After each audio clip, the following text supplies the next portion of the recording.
আমাদের আরেক ভাই প্রশ্ন করেছেন, হজে গিয়ে ভিডিও বা ব্লগ করা যাবে কি? হজে গিয়ে ভিডিও বা ব্লগ করা, এর আগে আমরা সেলফির বিষয়ে বলেছি। সেলফি এক প্রকার ভিডিও বা চিত্র ধারণ করা। তো একইভাবে হজে গেলেন, আপনি মানুষকে দেখাবেন কোথায় তাওয়াফ করতেছেন, কোথায় সাই করতেছেন, কোথায় আরাফায় গেলেন, কিভাবে খাচ্ছেন, কিভাবে ঘুরছেন, কিভাবে আবাদত করছেন, কিভাবে এমনকি আল্লাহর কাছে মোনাজাত করছেন। এই সব কিছু আবার ভিডিও ধারণ করে মানুষকে দেখাতে চান।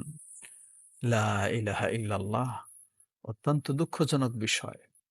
এটি অবশ্যই মানুষকে রিয়া, লৌকিকতার দিকে উদ্বুদ্ধ করবে।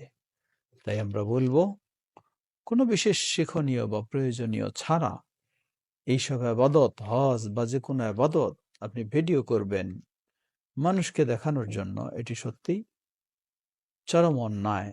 আপনার আবাদতগুলিকে নষ্ট করে ফেলার একটি কাজ ছাড়া কিছুই নয়। তাই অবশ্যই আমরা এই ধরনের লৌকিকতা বা নিজের জিনিসগুলিকে মানুষকে শোনানোর জন্য, দেখানোর জন্য এই নোংরা চিন্তা থেকে, শিরকি চিন্তা থেকে বিরত থাকবো। আল্লাহ আমাদের তৌফিক দান করুন। আল্লাহু আ'লাম।